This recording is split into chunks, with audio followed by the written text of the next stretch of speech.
Did the Rams look good? No, they did not. Is a playoff berth still light years away? Yeah, most likely. But hey, a win is a win, and the Rams do enough against the Raiders to keep the season alive. We'll talk about the stressful win on today's edition of the Locked On Rams Postcast. When?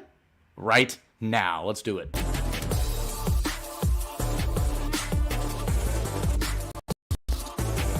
You are Locked On Rams Postcast, part of Locked On Sports Los Angeles, on the Locked On Podcast Network.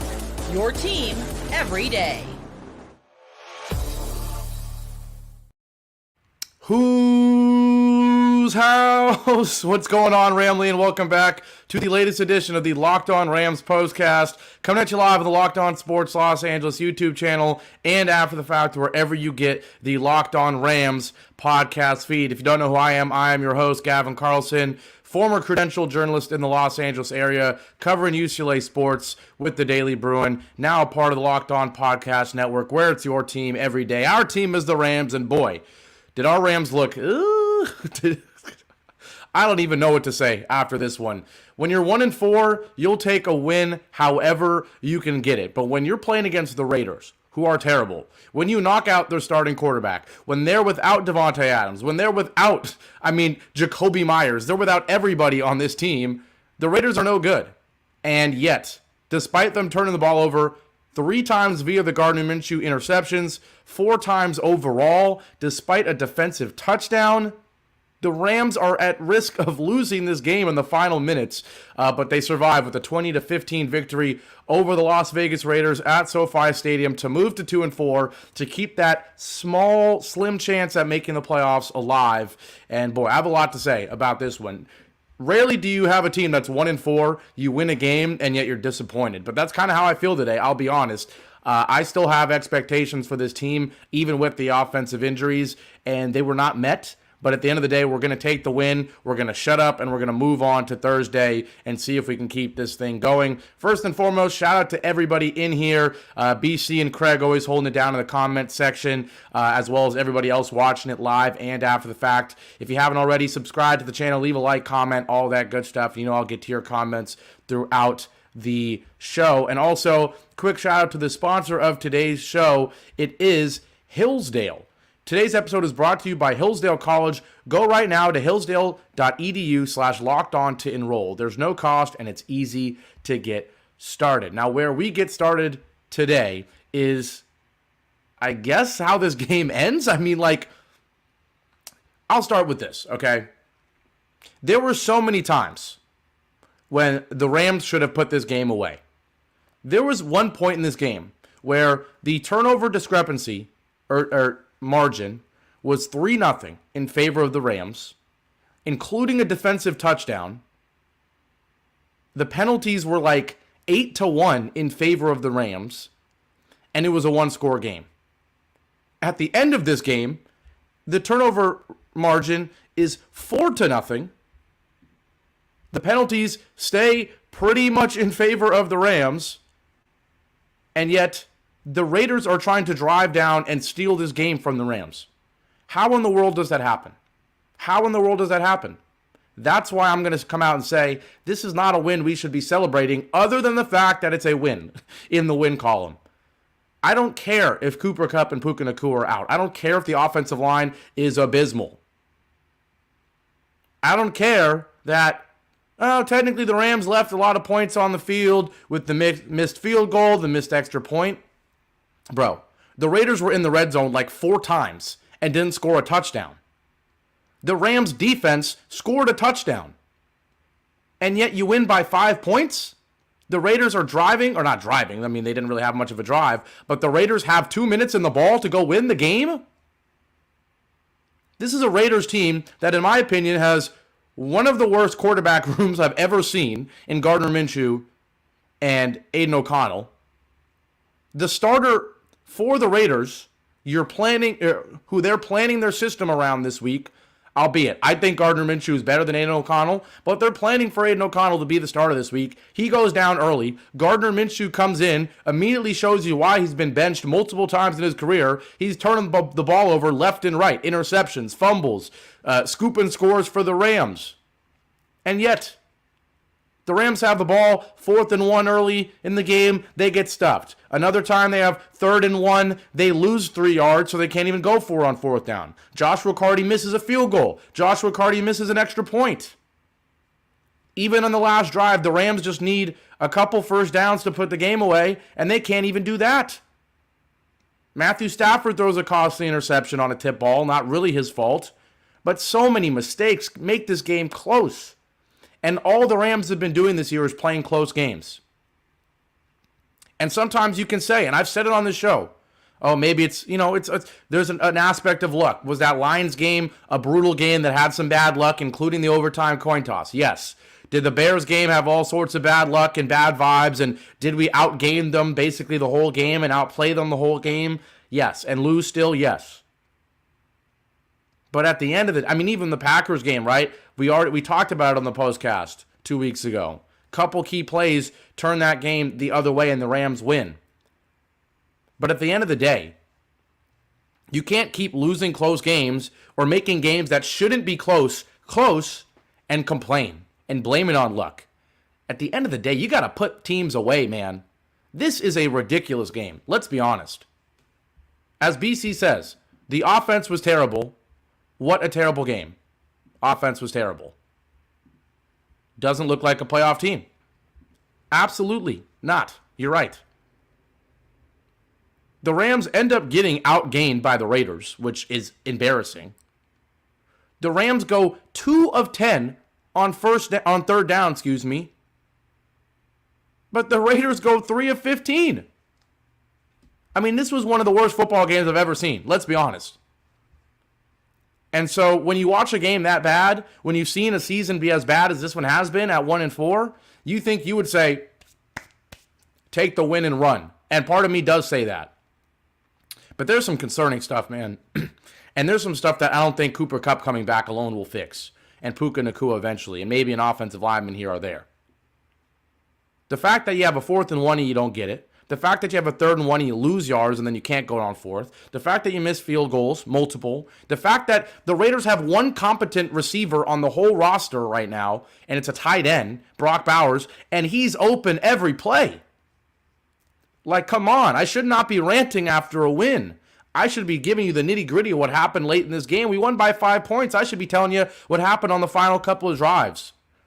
But, man, you go 2 of 10 on 3rd down against the Raiders? If Antonio Pierce has a brain and maybe some cojones, he probably goes for it on 4th and 8. Because in my opinion, and even though the Raiders get the Rams off the field and get the ball back at the end of the game, the Raiders offense is terrible. They're not getting it back inside the Rams 10 in 2 minutes.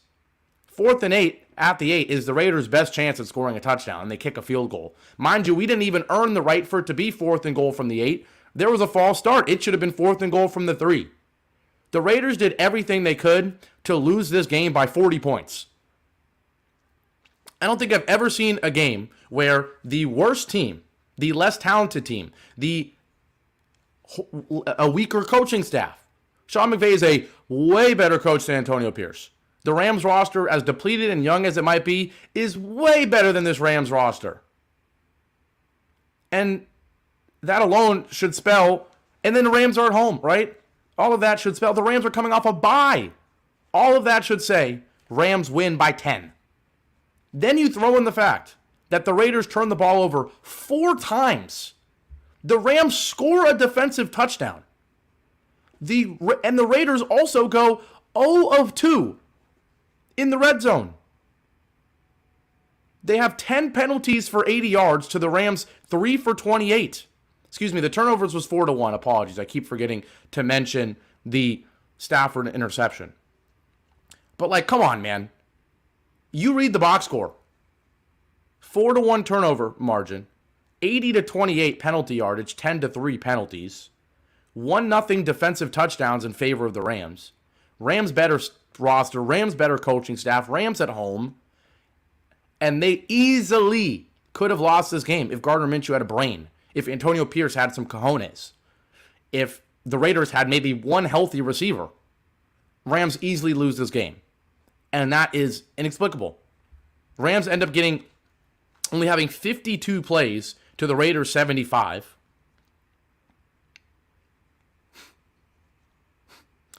They get outrushed and outpassed. It's really concerning stuff, okay? You only get sacked once, too. If you tell me that there's a game where Stafford only gets sacked once, he's really not under pressure that much, I am confident enough in McVay, Kyron Williams, and the scheme to put up more than 13 offensive points against the Raiders when they turned the ball over 4 times. You started a drive at the 30. You started a drive without even needing a drive. You scored a defensive touchdown, and you scored 20 points. Not feeling good. Not feeling good. And I get it. I'm going to say it one more time for the people that are going to comment it. Of course, when you're 1-4 and when you're as banged up as this team is, you will take the win however you can get it. But did I see enough today to think the Rams are going to beat the Vikings in 4 days? I don't know about that. And I'll leave it at that for now. We're going to take our first break. When we come back, we'll get into more of the nitty-gritty. We'll talk about the key plays, the key moments. I already mentioned the 3rd and 1s and the 4th and 1s and the missed field goals. We'll get into it in more detail. Sometimes, some games, you're frustrated. You just got to start with a little rant. I'm sorry. A Rams rant is what was needed after that win, because I don't want people to see the final score and say the Rams won the game, we'll take it. I'm concerned. Because I don't know about you, but I still have expectations for this team. It is a win now franchise. Beating the Raiders by 5 with all the things I just listed does not give me confidence that we're going to make this magical run towards the playoffs. I mean, we got to win like 4 games in a row at one point in the rest of the year. We're going to have to beat some of the teams, some good teams, Vikings, Eagles, Bills, Niners. We're going to have to beat some of those teams. And nothing I saw today makes me think that can happen unless you bring Cooper Kupp back on Thursday and the offense just transforms back into the Super Bowl winning Rams just because half healthy old Cooper Kupp comes back. I don't think it's going to happen. Okay. So I'm concerned. We'll talk about some of the nitty gritty, detailed plays that really affected this one. And we'll give the defense the flowers they deserve after our first break here on the Locked On Rams Postcast. I'll be right back. Now, today's show is brought to you by BetterHelp. Now, this is an important ad, okay? But I'm going to start with a little bit of fun. Halloween is something that scares people, right? It's a spooky little holiday. What's something that scares you? Share a fear. No matter how big or small, Halloween lets us have fun with what scares us.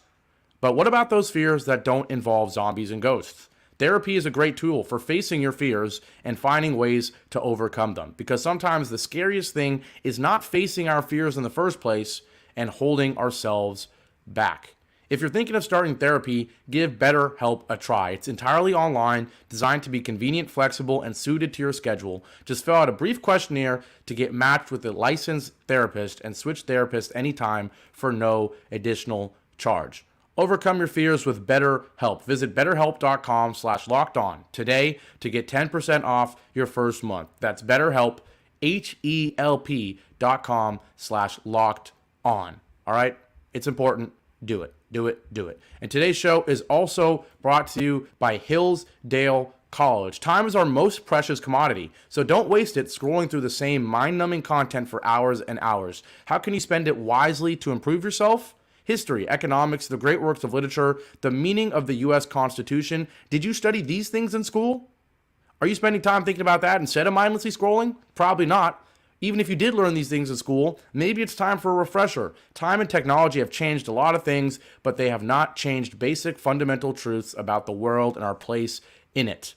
Our sponsor, Hillsdale College, is offering more than 40 free, that's right, 40 free online courses, including just a few of the ones, I'll just mention a few. Constitution 101, the meaning and history of the Constitution, Introduction to Free Market Economics, The Great American Story, A Land of Hope, The Rise and Fall of the Roman Republic, and a brand new documentary-style course on Marxism, Socialism, and Communism.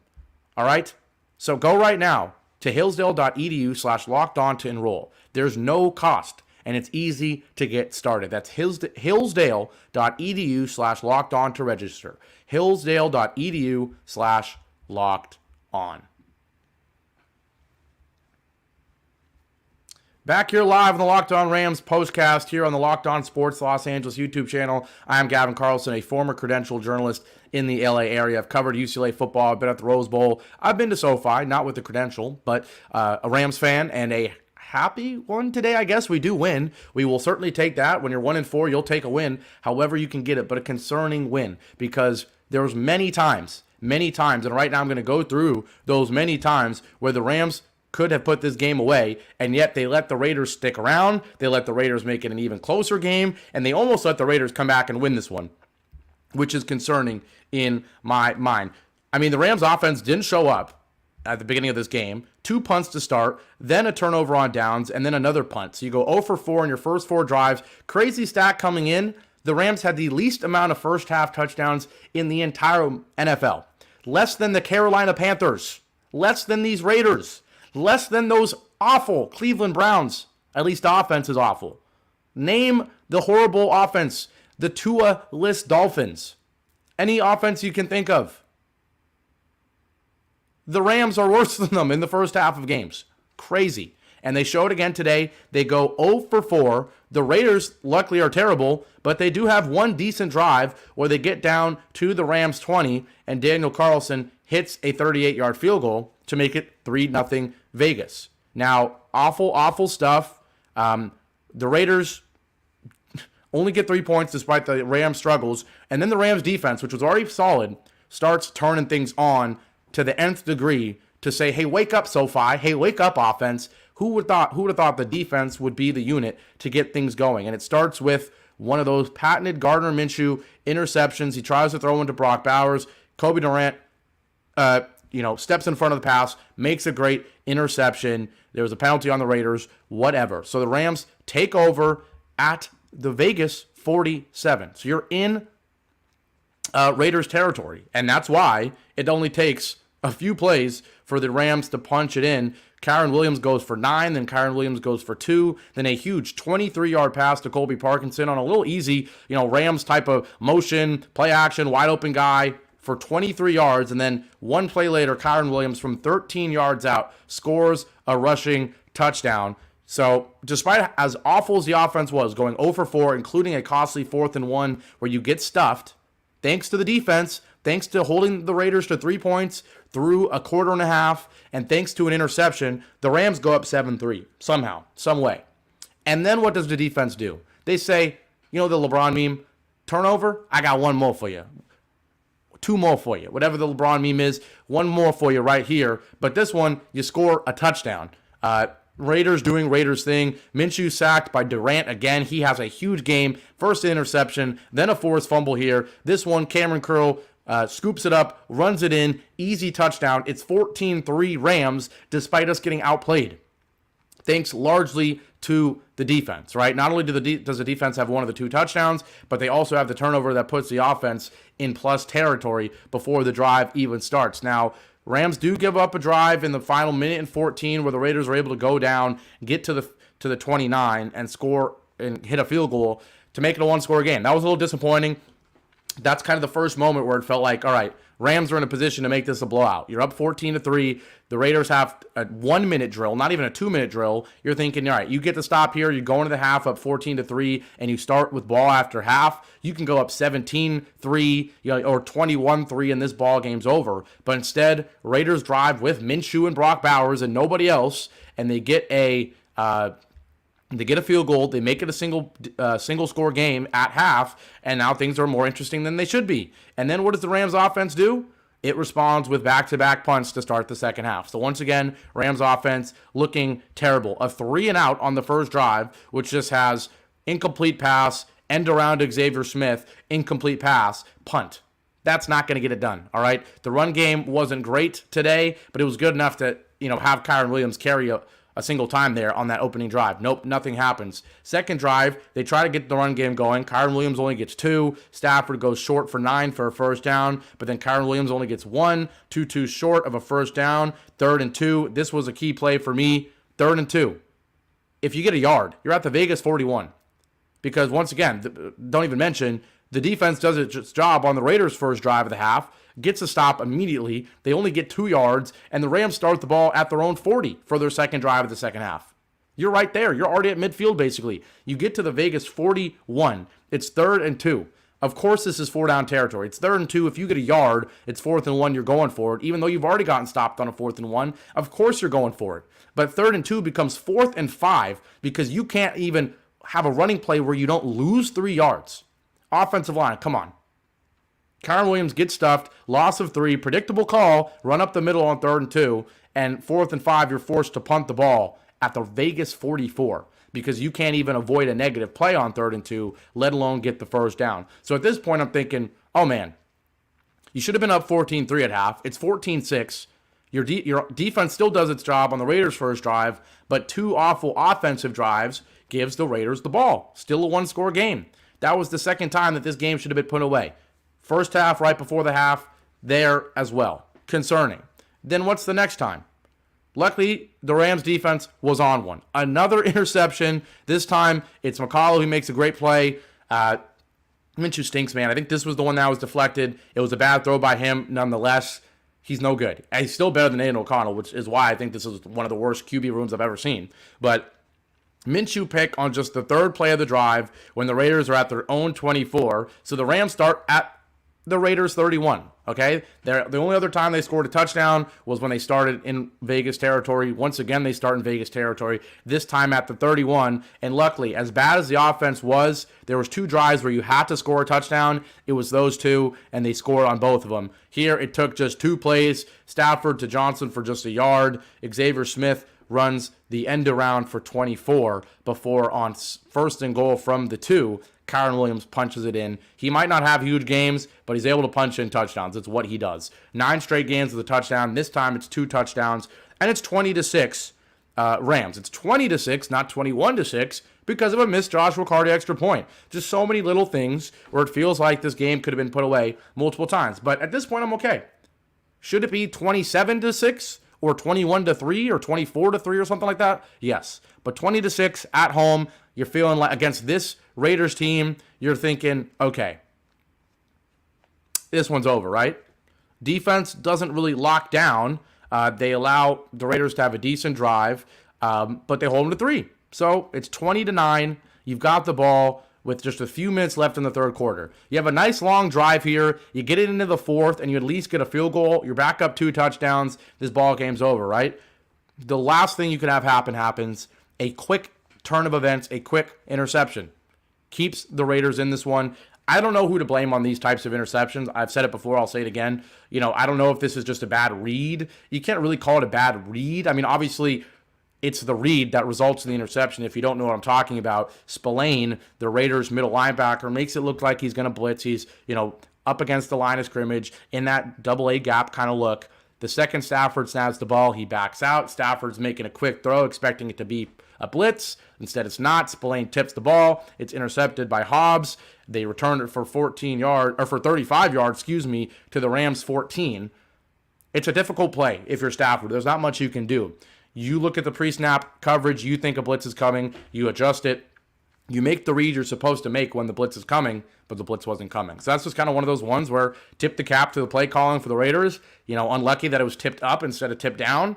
And the moral of the story is this game should have been over well before this drive, but because it's an 11-point game, now the Raiders have the ball at your 14 with the chance to make it a 3-point game. They're down 11, but luckily, 2 things. 1, the Rams defense came to play today, and 2, the Raiders are terrible, man. They're terrible. And so even though the Raiders start at the Rams 14-yard line, they manage just 5 yards and kick a field goal.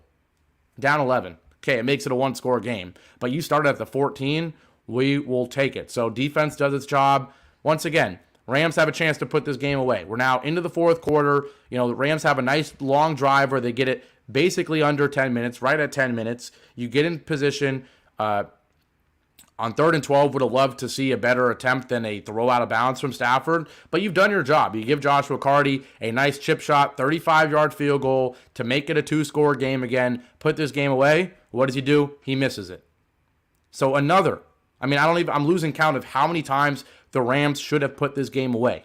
Fortunately for them, the Raiders stink, and they have another drive where they get in the red zone. They only get a field goal. I already talked for multiple minutes in the first segment about why it made no sense, in my opinion, for the Raiders to kick that field goal there. The Raiders are never getting the ball back inside the Rams 10 on the next drive. So thank you, Antonio Pierce. Thank you, whoever had that false start. Rams hold the Raiders to 3. They don't punch things away with their 4-minute drill to try to ice this one away, but luckily the Raiders are just that bad, and the Rams survive. Moral of the story, defense great, offense bad, multiple key moments where the Rams could have put this one away, made this a stress-free game, and we didn't do it, but we won, and we will take it. When we come back, I'll quickly give out my player of the game for the Rams, and I'll also tell you what I think about our schedule going forward, including the huge NFC battle on Thursday night against the Vikings. Do the Rams have a chance in that one? Is Cooper Kupp going to be back for that one? And whether or not the Rams win Thursday, is there still even a hope that the Rams are going to be a playoff team? We'll talk about all that after our last break here on the Locked On Rams Postcast. Now, finally, today's show is brought to you by FanDuel. NFL fans, Rams fans, any other NFL fans, any other football fans, you can start the season with a big return on FanDuel, America's #1 sportsbook. So when you get a hunch in the middle of the game, you can check out the latest stats, view live play-by-play, and so much more on the same page where you place your bets. You'll get started with $200 in bonus bets guaranteed when you place your first $5 bet at FanDuel.com. I tell the story every time I do this ad read. I'm going to tell it again. Went to New York. Went to a New York Liberty game. I think the New York Liberty are about to win the WNBA championship, or they're getting close. I bet $5 on the Liberty. They won the game. They covered the spread. Not only did I win the bet, but I got the $200 in bonus bets. Even if I didn't win the bet, I would have gotten the $200. But I won because I'm him. I'm kidding. I'm not him. But won the $200. Bet that at a Yankees game on multiple Yankees things. Most of those hit. And I left New York $300 richer than I would have left it in what was an expensive trip. So do the same thing I did. If you're in a state where you can bet $5 and you'll get $200 in bonus bets guaranteed at FanDuel.com, America's #1 sportsbook.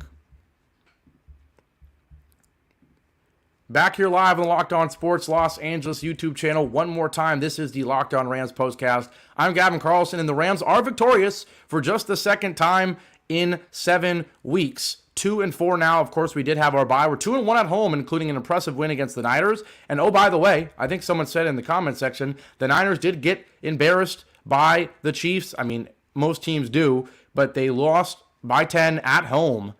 Anytime you lose by 10 at home, it's pretty embarrassing to the Chiefs. Niners fall to 3-4. The Rams have beaten the Niners already. So we're talking about a scenario where the Rams are a win away against the Niners from passing the Niners in the division. We know the Cardinals are very up and down. We know the Seahawks are very up and down. I believe the Seahawks won. Yes, they destroyed Atlanta. So, unfortunately, the Seahawks won. But the Rams, they're not only in it in the wild card. I mean, are they in it? They're not out of it yet in the wild card, but they're technically not out of it yet in the division. It's anyone's race. We expected the Niners to be like 13-4 or something, but they're not going to be that. They're 3-4, and they still have a couple more difficult games ahead. Who knows when CMC will be back? Who knows when all those offensive weapons and defensive weapons will be back for the Rams? There's a couple guys I want to highlight for the Rams, for the Niners, obviously. Transitioning now, there's a couple guys I want to highlight for the Rams real quick, including the player of the game, before we talk about the schedule going forward. I thought Kyren Williams was okay. 21 for 76 is obviously not efficient, but he had a huge 13-yard touchdown. He had another 14-yard run late in the game when we were trying to put the game away, and he always finds a way to score touchdowns. You got to give him credit when this is a team that is doing anything they can to score a touchdown. You'll take it however you can get it. I thought Tutu Atwell used pretty creatively, 6 catches on 9 targets, most of them not pretty difficult or anything like that, but he did his job. Tyler Johnson did have a nice 37-yard catch, and Colby Parkinson, that 23-yard catch and run was huge because it set up one of our 2 touchdowns. Quentin Lake, you know he's my boy. He had a huge tackle on Brock Bowers when the Raiders were a couple yards away from scoring. That was a 3rd and goal. Quentin Lake's able to make an open field tackle on Brock Bowers to keep him at the 3-yard line. Then they had the false start and had to kick the field goal. So that was a huge tackle from Quentin Lake. Continues to lead the Rams in tackles. He had another 9 total tackles today, including 7 of them solo. Troy Reeder with 9 total tackles. Cameron Curl had a huge game as well, 7 solo tackles, and the scoop and score touchdown. But my player of the game, my player of the game is Kobe Durant. Not only does he have the forced fumble on the sack, on the DB blitz, but he also has an interception early in this one as well on a Gardner Minshew pass to Brock Bowers. So Kobe Durant is my player of the game. I thought Ahkello Witherspoon actually had a pretty good game as well, and I get it. There aren't any targets to worry about on the Raiders other than Brock Bowers, and honestly, we let Brock Bowers still shred us. 10 for 93 for him, despite being the only weapon they have. I mean, this score sheet is disgusting. Look at the weapons in this game combined for both teams. Brock Bowers, Tyler Johnson, Trey Tucker, Tutu Atwell, Alexander Madison, Colby Parkinson, Harrison Bryant, Demarcus Robinson, Zamir White, Hunter Long, DJ Turner. I mean, other than Brock Bowers, you ask the average NFL fan, and they don't know anybody in that box score that I just mentioned. Those were the only guys that had a catch in this game. So not many talented players on the field today for either offense, hence an ugly game. But yes, the player of the game will be Kobe Durant, in my opinion. 2 forced turnovers, the interception, and the forced fumble that turned into a scoop and score. He is your player of the game here on the Locked On Rams Postcast. And now we will quickly look at the road ahead for the Rams, because there's still some life. Somehow, some way, there's a little bit of life. A little bit. Not a lot of it, a little bit. And now there's a huge showdown, of course, Thursday Night Football against the Vikings. The Vikings just get edged out at home by the Detroit Lions today, 31-29, Lions over the Vikings. Impressive win for the Lions. You knew they were going to come out with energy with, Aiden Hutchinson going down. How would they respond? They responded with Amon-Ra St. Brown doing what he does, Jared Goff looking solid, and a high-scoring game. The Lions offense does just enough to outscore the Vikings offense. Do I like the Rams' chances in this game against Minnesota? If Cooper Kupp is back and healthy and are at home and we have a decent start, we can absolutely win this game. But the moral of the story is Brian Flores, defensive coordinator now for the Vikings, he can get pressure with 4 guys. He can get pressure with 5 guys. He's a blitzing mastermind, but anybody can get pressure on this Rams offensive line. And so I see Stafford running for his life throughout this game. If Cooper Kupp is back, we can continue to just do what we did in that Lions game in the season opener, where it was just quick throw after quick throw. Don't let the opposing pass rush even get in Stafford's face. That's going to be the game plan. Whether Cooper comes back or not, that's going to be the game plan. But you got to run the football. You got to have that classic play action, throw in the flat to Tutu Atwell or Colby Parkinson. And Cooper Kupp needs to be back. He needs to have 8-9 catches, be that go-to guy on third down. If you go 2 of 10 on third down, you're going to get killed by the Vikings. So, I mean, I don't know what Vegas is going to say. I'm sure it's going to be like Vikings favored by 3 on the road, which is going to be a disrespectful line to the Rams. But the Rams defense showed me today that they can do enough. Justin Jefferson will do his thing, but I think we can stop the run game. I think Darnold is still an average at best quarterback. He's not an elite quarterback, okay? So it's going to be a close game. It's going to be a close game. And against one of the best teams in football record-wise and honestly performance-wise, a team that's beat the Niners, a team that should have beat the Lions today, honestly, being in this game late is all you can ask for, and you just hope that we have the better quarterback in Stafford. I think the play callers kind of cancel out with O'Connell and McVay, but we have the better quarterback. We're at home.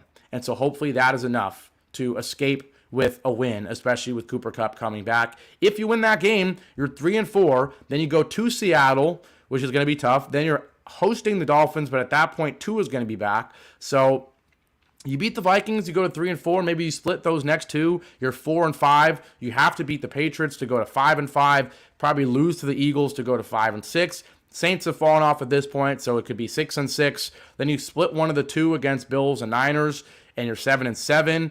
You can beat the and then hopefully those last 3 games against Jets, Cardinals, and Seahawks, you win 2 of those last 3 to finish 9-8. It's still there. It's still there. But if you lose to the Vikings, you fall to 2-5, then it kind of becomes must-win territory for many of the games after that, and that's just not a position I want to be with a Rams team as inconsistent as this one. But with that being said, shout out to all the comments I see here.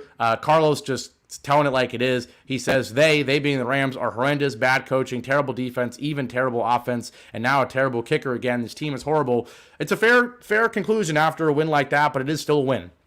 So we will take it. A lot of yapping here from certain people about the Dodgers. I know this is an LA channel. I'm not a Dodgers fan, so I'm not engaged in that. Go Angels. But yes, with all that being said, shout out to Craig, BC, Jeff, Daniel Barry, Carlos. Appreciate all of you. Join me here for a special postcast Thursday night. I know most of the shows are on Sunday. We did have a Sunday nighter that obviously wasn't a Sunday dayer, that opening night. But Thursday night football, Rams, Vikings in LA. I will be here live after the game as always. So join me Thursday night. And so you're reminded, subscribe, turn on that notification bell if you haven't already, so you're reminded that the Rams are on Thursday night and that I am on after the game ends. But with all that being said, I'm Gavin Carlson. Rams win 20-15. Rams win in an ugly fashion, but Rams keep their season alive. I hope you guys enjoyed. If you did, leave a like, comment, subscribe, all that good stuff. And I'll see you guys Thursday night. And as always, regardless of the result, but especially after a win, whose house? Go Rams. Take care, Ramley. Have a great rest of your weekend.